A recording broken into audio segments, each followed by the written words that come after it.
WhatsApp everyone, welcome back to the channel. और आज हम लोग चैप्टर नंबर 11 को कंटिन्यू करेंगे। उसका 2 पार्ट ऑलरेडी हमने अपलोड कर दिया है यूट्यूब पे। आप अगर नहीं किए होंगे तो आप वहां से जाकर के एक बार उस क्लासेस को देख सकते हैं। और आज हम लोगों को आगे बढ़ना है मार्केटिंग मैनेजमेंट में। जनरली बेसिक इन्फॉर्मेशन जो हमारा था एक मार्केटिंग मैनेजमेंट का, वो हमने ले लिया। अब उसके बाद उसके सारे टॉपिक्स को करेंगे कंटिन्यू। तो आइए देखते हैं आज के वीडियो में हम लोग कौन कौन से टॉपिक को कंटिन्यू करने वाले हैं। सबसे पहले हमारा features of marketing management and the second function of marketing management. आज के टॉपिक में बस ये दो वीडियो में बस ये दो टॉपिक्स को हम लोग कवर करेंगे, features of marketing management and functions of marketing management. अब एक मार्केटिंग के फीचर्स को जानने से पहले मैं आपको मार्केटिंग के बारे में शॉर्ट में थोड़ा सा बता देता हूँ, सेलिंग के बारे में शॉर्ट में थोड़ा सा बता देता हूँ कि दोनों है क्या। क्योंकि तब ये समझ में आनी है जब आपको मार्केटिंग का कॉन्सेप्ट और सेलिंग का कॉन्सेप्ट क्लियर होगा। अब इसमें हम लोग देखते हैं मार्केटिंग क्या और सेलिंग क्या है। जनरली सेलिंग जो होता है वो कस्टमर के सामने से स्टार्ट होता है और बस उसको सेल करने के बाद वो एंड हो जाता है। सेलिंग एक बहुत छोटा सा कॉन्सेप्ट है, लेकिन मार्केटिंग एक काफी बड़ा कॉन्सेप्ट है जिसके अंदर में सेलिंग ऑलरेडी इंक्लूड होता है। मार्केटिंग हमारा कहां से स्टार्ट होता है? प्रोडक्शन के पहले से भी स्टार्ट हो जाता है। अब प्रोडक्शन करने से पहले, इवन हमारा सामान बनने से पहले ही मार्केटिंग स्टार्ट हो जाता है। जैसे मार्केटिंग में कस्टमर्स को अट्रैक्ट करने के लिए स्टेप लेना, इनिशिएट करना कस्टमर को अट्रैक्ट करने के लिए। फिर जब कस्टमर आ गया तो केवल गुड्स को बेचना नहीं है, कस्टमर को मेंटेन करके रखना है ताकि वो कस्टमर बार बार हमारे बिजनेस में आए, बार बार हमारा गुड्स सेल हो। तो जनरली मार्केट एक बहुत बड़ा कॉन्सेप्ट है, जबकि सेलिंग एक काफी छोटा कॉन्सेप्ट है। मार्केटिंग हमारा सामान बनाने के पहले से स्टार्ट हो जाता है और सामान बनाने के बाद सेल करने के बाद तक चलते रहता है। जबकि सेलिंग जो होता है वो कस्टमर के सामने से स्टार्ट होता है, कस्टमर को सेल कर देने के बाद वो सेलिंग भी एंड हो जाता है। तो अब हम लोग देखते हैं कि what is the features of marketing. एक मार्केटिंग के जनरली क्या क्या फीचर्स होते हैं। तो मार्केटिंग के जनरली 4 फीचर्स हमने यहाँ पे लिखे। उन चारों फीचर्स को आप अच्छे से समझेंगे क्या क्या फीचर्स होते हैं। सबसे पहला, आइडेंटिफाई नीड्स एंड वांट। अब देखो, कोई भी कस्टमर अगर आपके पास आ रहा है, आपके बिजनेस में आ रहा है, तो कहीं ना कहीं उसका कोई नीड्स है, उसका कोई वांट्स है, तभी वो हमारे पास आ रहा है। तो ये आइडेंटिफाई करना सबसे पहला फीचर्स होता है मार्केटिंग का, कि एक कस्टमर किस चीज का डिमांड कर रहा है, किस किस चीज का जरूरत है उसको, है ना। एक कस्टमर को क्या चाहिए, मार्केट में क्या चल रहा है, हम उसको कौन सा प्रोडक्ट्स बना करके दे ताकि वो अच्छे से यूज करे। तो इन सारे चीजों को आइडेंटिफाई करना ये मार्केटिंग का पहला फीचर्स होता है। अब आज के डेट में फॉर एग्जांपल की मोबाइल का ट्रेंड काफी चला हुआ है, तो जनरली मोबाइल में कौन कौन से फीचर्स देंगे, कस्टमर्स किस किस फीचर्स का डिमांड करता है, कस्टमर को क्या चाहिए, इन सारे चीजों को आइडेंटिफाई करना, that is called the identify of needs and wants. तो सबसे पहले मार्केट में कस्टमर के नीड्स को और कस्टमर के वांट्स को आइडेंटिफाई करना is the first features of marketing. Second क्या हमारा, क्रिएटिंग ए मार्केट ऑफरिंग। अब मार्केट ऑफरिंग मींस व्हाट, कि मार्केट ऑफरिंग का मतलब होता है एक फुल पैकेज बना करके देना। फुल पैकेज बना के देने का मतलब क्या हुआ कि आप फॉर एग्जांपल की मोबाइल का एग्जांपल लेते हैं। आप अगर आप मोबाइल परचेज करने जा रहे हैं तो क्या कंपनी वाले आपको सिर्फ मोबाइल दे रहे हैं? नहीं, मोबाइल के साथ एक बैटरी भी दे रहे हैं, मोबाइल के साथ एक चार्जिंग पॉइंट्स भी दे रहे हैं, मोबाइल के साथ एक हेडफोन भी दे रहे हैं। यानी एक कंप्लीट पैकेज बना करके आपको दे रहे हैं, सिर्फ मोबाइल नहीं दे रहे हैं। तो कंप्लीट पैकेज बना करके देना for its called market offering. Market offering का मतलब कि जो भी कंपनी वाले आपको प्रोवाइड करेंगे कोई भी प्रोडक्ट, वो एक कंप्लीट पैकेज के साथ प्रोवाइड करेंगे जिसमें आपके यूज की सारी चीजें होंगी, कोई भी उसमें यूज के कोई भी चीज ऐसा नहीं है जो मिसिंग होगा।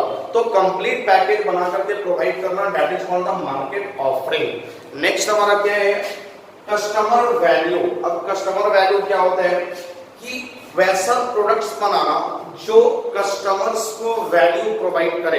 यानी एक कस्टमर जब कोई भी प्रोडक्ट्स खरीदेगा, अगर वो पैसा लगा रहा है, पे कर रहा है, तो वो पे तभी करेगा जब उसको प्रोडक्ट्स की वैल्यू दिखेगी। अगर किसी भी कस्टमर्स को प्रोडक्ट्स की वैल्यू ही नहीं दिख रही है तो वो किसी भी प्रोडक्ट्स के लिए पैसा पे करने वाला नहीं है। तो जनरली अब जैसे मान लीजिए कि मुझे भी कोई सामान खरीदना है, तो मैं जब सामान खरीदने जाऊंगा तो वहां पे सेम टाइप के सिमिलर 10 प्रोडक्ट्स पड़े हुए हैं। अब उन 10 प्रोडक्ट्स को मैं कंपेयर करूंगा, जो मेरे को ज्यादा वैल्यू देगी उस प्रोडक्ट को मैं बाय करूंगा, उसके लिए मैं पेमेंट करूंगा। अब फॉर एग्जांपल कि मुझे शर्ट खरीदनी है, तो एक शर्ट खरीदने के लिए बहुत सारे शर्ट्स को मैं कंपेयर करूंगा। अब जो शर्ट्स मुझे ज्यादा वैल्यू देगी, मुझे लगेगा कि इसके लिए पे करना चाहिए, तो मैं उस शर्ट्स को खरीद लूंगा। That is called the customer value. Next और last, exchanging mechanism. Exchanging mechanism is an important points, काफी इंपॉर्टेंट फीचर्स है ये मार्केटिंग का। मैकेनिज्म, एक्सचेंजिंग मैकेनिज्म का मतलब होता है कि कम से कम 2 लोग होने चाहिए। अब 2 लोग जब होने चाहिए, उसमें एक हमारा बायर होगा, एक हमारा सेलर होगा, और दोनों का नीड्स भी पूरा होना चाहिए। फॉर एग्जाम्पल कि सेलर को प्रॉफिट्स हो जाए और जो बायर है उसको एक प्रोडक्ट्स खरीद करके एक जनरली प्रोडक्ट्स में जेन्युइन प्राइस पे मिल जाए, क्वालिटी प्रोडक्ट्स मिल जाए, तो दोनों का नीड्स, दोनों का सेटिस्फेक्शन पूरा होना चाहिए। सेलर को प्रॉफिट्स होना चाहिए और जो बायर है उसको क्वालिटी प्रोडक्ट्स मिल जाए एट जेन्युइन प्राइसेस। अब यहाँ पे एक्सचेंजिंग मैकेनिज्म में कंसिडरेशन को भी फोकस करना होता है। कंसिडरेशन का मतलब कि जो भी यहाँ पे है, एक कंसिडरेशन के साथ एक्सचेंजिंग होना चाहिए कि बायर के पास एक प्रोडक्ट होना चाहिए और बायर के पास पैसा होना चाहिए और सेलर के पास प्रोडक्ट होना चाहिए। तो वो प्रोडक्ट्स देगा, बायर उसको पैसा देगा, यानी कि एक्सचेंजिंग जो हो रहा है इन टर्म्स ऑफ मनी, ये होना चाहिए। तो that is called the exchanging mechanism. तो ये 4 फीचर्स थे मार्केटिंग के। इन चारों फीचर्स आई होप कि आपको अच्छे से समझ में आए होंगे।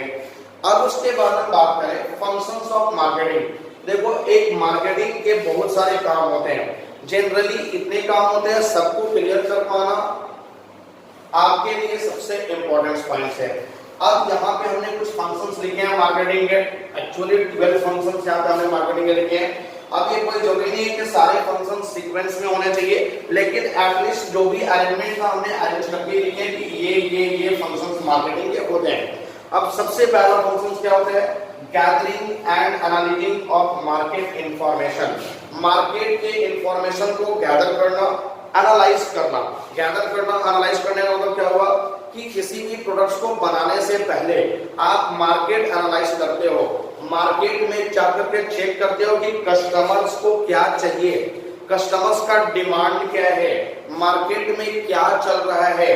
आप अपना प्रोडक्ट्स उसी के अनुसार बनाओगे, तब आपके प्रोडक्ट्स का सेलिंग होगा, अदरवाइज आपके प्रोडक्ट्स का सेलिंग नहीं होने वाला है। कस्टमर्स के डिमांड चेक करना, कस्टमर्स का नीड्स और वांट्स चेक करना, मार्केट में क्या चल रहा है ये चेक करना, that is called the gather और एनालाइजिंग ऑफ मार्केट इंफॉर्मेशन।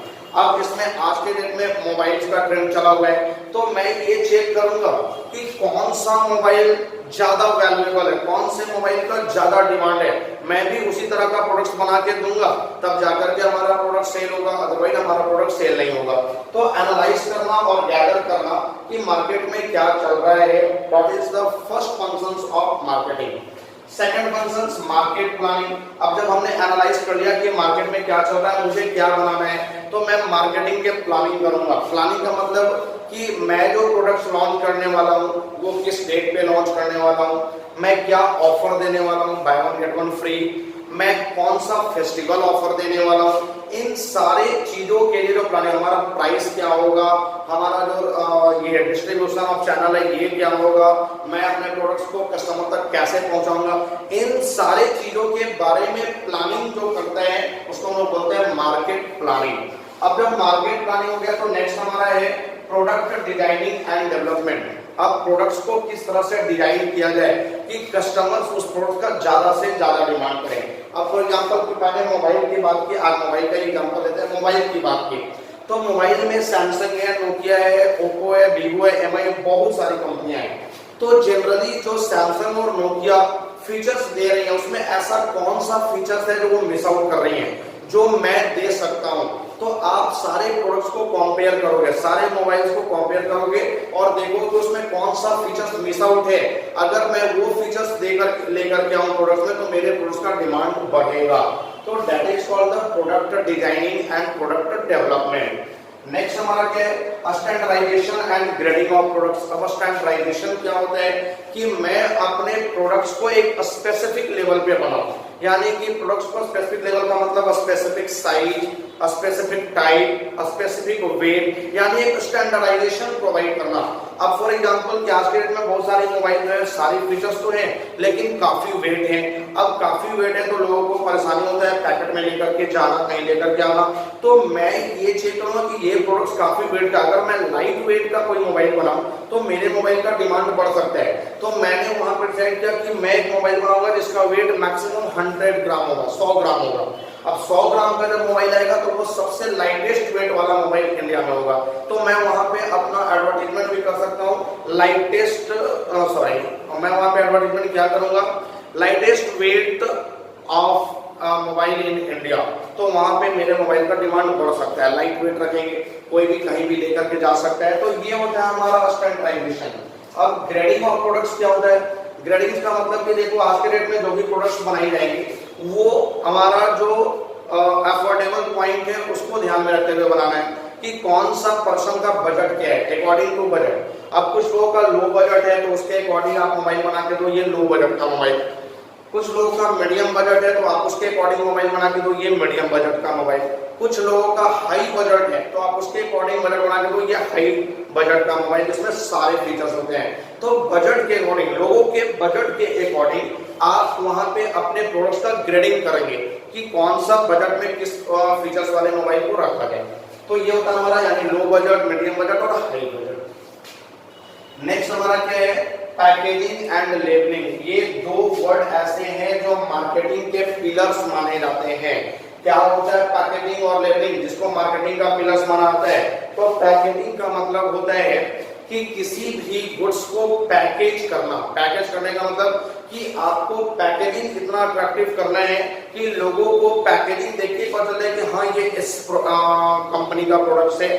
तो पैकेजिंग में जैसे आपने देखा होंगे लेज वाले, कुरकुरे वाले, चिप्स वाले कितना अच्छा पैकेजिंग करते हैं। पैकेजिंग के तो वो पैसा लेते हैं क्योंकि उसमें तो एयर भरा हुआ रहता है, चिप्स वगैरह तो बहुत सारे कम होते हैं उसमें। तो पैकेजिंग करने का वो पैसा चार्ज करते हैं, एयर का वो पैसा चार्ज करते हैं। इतने अट्रैक्टिव पैकेज वो कर रखते हैं, कस्टमर्स का डिमांड उसके खिलाफ बढ़ा हुआ है। अब उसके बाद लेबलिंग। लेबलिंग क्या होता है कि एक कंपनी के बारे में इंफॉर्मेशन प्रोवाइड करना, यानी आप अपने पैकेट पर क्या क्या इंफॉर्मेशन प्रोवाइड कर रहे हो। तो जनरली आप कंपनी का नेम लिखते हो, कंपनी का कुछ इंफॉर्मेशन लिखते हो, बैच नंबर लिखते हो, मैन्युफैक्चरिंग डेट लिखते हो, एक्सपायरिंग डेट लिखते हो। ये सारी इंफॉर्मेशन प्रोवाइड करना एक पैकेट पे, that is called the labelling. अब लेबलिंग इतने अच्छे से कहते हैं कि लेबलिंग से ही ये प्रोडक्ट्स आइडेंटिफाई होता है कि हाँ ये इस कंपनी का प्रोडक्ट है।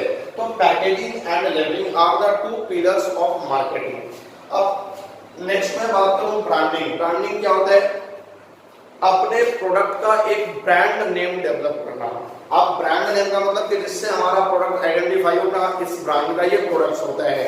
अब मैं एग्जांपल दूंगा ब्रांडिंग नेम डेवलप करने का कि आज के डेट में आपके घर में आरओ यूज होता है, जिसको हम लोग वाटर प्यूरिफायर या वाटर सप्लायर भी बोलते हैं। तो आरओ जब आप खरीदने जाते हो तो जनरली आप दुकान वालों से आरओ के बारे में नहीं बोलते मुझे आरओ दिखाओ, आप वहां पे बोलते हो मुझे कैंट दिखाओ। यानी कि आरओ जो है ये हमारा जेनरिक नेम है, लेकिन कैंट ये उसका ब्रांड नेम है। तो इसने अपना एरिया इतना बड़ा बना लिया है कैंट ने कि लोग आरओ को आरओ के नाम से नहीं, लोग उसको कैंट के नाम से जानने लगे। यानी कोई भी प्रोडक्ट्स अगर आप कोई भी आरओ खरीदना है तो आप वहां पे आरओ नहीं बोलोगे, आप वहां पे बोलोगे मुझे कैंट दिखा दो। अब उनको सैमसंग का भी आरओ देगा, एलजी का भी आरओ देगा, आप लेकर के घर आ जाओगे, लेकिन आप उसको बोलोगे क्या, भैया कैंट दिखा दो। तो केंट एक ब्रांड नेम है जो इतना पॉपुलर हो चुका है कि आरओ को लोग केंट के नाम से जानने लगे। तो that is called our branding. तो अपने प्रोडक्ट का एक ब्रांड डेवलप करना, that is called the branding. Next हमारा क्या है, प्राइसिंग। अब प्राइसिंग क्या होता है, किसी भी प्रोडक्ट्स का प्राइस फिक्स करना। देखो आज के डेट में मार्केट में कॉम्पिटिटर्स बहुत हैं, तो अगर आप बहुत ज्यादा हाई प्राइस रख देते हो तो फिर आपका प्रोडक्ट नहीं सेल होगा। बहुत ज्यादा लो प्राइस रख देते हो तो लोगों को लगेगा कि क्वालिटी सही नहीं है। एक ऐसा प्राइस फिक्स करना है जिसमें हम अपने कॉम्पिटिटर्स को भी फेस कर लें और हमारा प्रोडक्ट सेल भी हो जाए, लोगों को बहुत ज्यादा हाई भी ना लगे और लोगों को बहुत ज्यादा लो भी ना लगे। तो एक ऐसा प्राइस सेट करना है जिसमें आपका प्राइसिंग आ जाएगा। नेक्स्ट है हमारा प्रमोशन। प्रमोशन का मतलब कि information provided to every person regarding to his product. अपने प्रोडक्ट्स के रिगार्डिंग जो भी इंफॉर्मेशन प्रोवाइड करनी है, जो भी इंफॉर्मेशन पहुंचानी है लोगों तक, that is called the promotion. जैसे आप टीवी देखते हो तो बीच में आपका ऐड आता है, आप यूट्यूब पे वीडियो देखते हो बीच में बहुत सारे ऐड आते हैं, तो वो ऐड क्या करते हैं, वो अपने प्रोडक्ट का प्रमोशन ही तो कर रहे हैं, अपने प्रोडक्ट का इंफॉर्मेशन लोगों तक पहुंचा रहे हैं, that is called the promotion. अब प्रमोशन में रखिए होता क्या है, जैसे स्विगी आया था, जोमेटो आया था, तो जनरली उसने अपना YouTube चैनल को, जितने भी सोशल मीडिया है उनको सेलेक्ट किया प्रमोशन करने के लिए। अब जब भी आप YouTube खोलते हो वहां पे कोई भी वीडियो चल रही है, बीच में स्विगी, बीच में जोमेटो का ऐड आना स्टार्ट हो गया, तो that is called the promotion. अब उसने सबसे ज्यादा प्रमोशन किए हैं YouTube के हेल्प से, टीवी के हेल्प से और भी बहुत सारे सोशल मीडिया के हेल्प से। तो ये हमारा प्रमोशन है, लोगों तक अपने प्रोडक्ट का इंफॉर्मेशन पहुंचाना।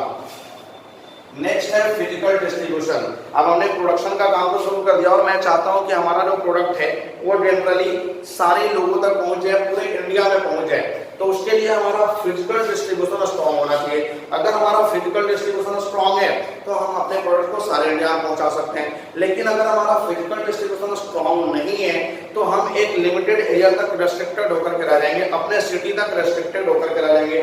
तो फिजिकल डिस्ट्रीब्यूशन एक इंपॉर्टेंट एलिमेंट्स होता है मार्केटिंग का, लोगों तक अपने प्रोडक्ट्स को पहुंचाने के लिए। नेक्स्ट हमारा क्या है, ट्रांसपोर्टेशन। अब जब मुझे अपने प्रोडक्ट डिलीवर करने हैं, पूरा इंडिया में पहुंचाने हैं, तो उसके लिए ट्रांसपोर्टेशन की जरूरत पड़ेगा। तो मैं ट्रांसपोर्टेशन में ये देखूंगा कि जो भी प्रोडक्ट्स मुझे पहुंचानी है, दूसरे जगह ट्रांसफर करनी है, वो बाय रोड ट्रांसफर करनी है, बाय एयर ट्रांसफर करनी है, बाय सी ट्रांसफर करनी है, बाय रेल ट्रांसफर करनी है, कैसे उसको पहुंचाना है, दैट इज ट्रांसपोर्टेशन। नेक्स्ट है हमारा स्टोरेज और वेयर हाउसिंग। अब what do you mean by storage? अब जैसे मार्केट में डिमांड बहुत ज्यादा है किसी प्रोडक्ट का, हमने प्रोडक्शन तो कर लिया, लेकिन अब उसको स्टोर कैसे किया जाए, स्टोरिंग पे कितना खर्चा किया जाए, तो वहां पे स्टोरेज या वेयर हाउसिंग पे भी फोकस करना होगा कि वेयर हाउसिंग हमारा कहाँ होगा, स्टोरेज कैसे किया जाए, उस पर कितना खर्चा किया जाए, इन सारी चीजों को भी ध्यान में रखना होगा। और लास्ट हमारा क्या है, customer support services. Customer support services means what, कि आफ्टर सेलिंग भी कस्टमर्स को सर्विस प्रोवाइड करना, that is called the customer support services. अब जैसे आपने मोबाइल खरीदा, तो मोबाइल खरीदने के बाद विद इन 1 ईयर अगर आपके मोबाइल में किसी तरह का कोई प्रॉब्लम क्रिएट होता है तो वो कंपनी वाले फ्री ऑफ कॉस्ट रिपेयर करके आपको देते हैं। ये हमारा कस्टमर सपोर्ट सर्विस है। सेल करने के बाद भी कस्टमर को सपोर्ट करना, कस्टमर को सर्विसेज देना, that is called the customer support services.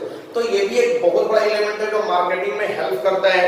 अब ये हेल्प क्यों करता है, जैसे आपकी कंपनी जो कस्टमर सपोर्ट सर्विस नहीं करती है, एक बार जब सेल कर दी तो उसके बाद वो कोई सर्विस नहीं देने वाली है, और जबकि दूसरी कंपनी जो है वो सर्विस फ्री ऑफ कॉस्ट दे रही है, तो वहां पे कस्टमर आपके प्रोडक्ट का डिमांड नहीं करेंगे, वहां पे कस्टमर उस प्रोडक्ट का डिमांड करेंगे जो उनको कस्टमर सपोर्ट सर्विसेज यानी आफ्टर सेल सर्विस प्रोवाइड करती हैं।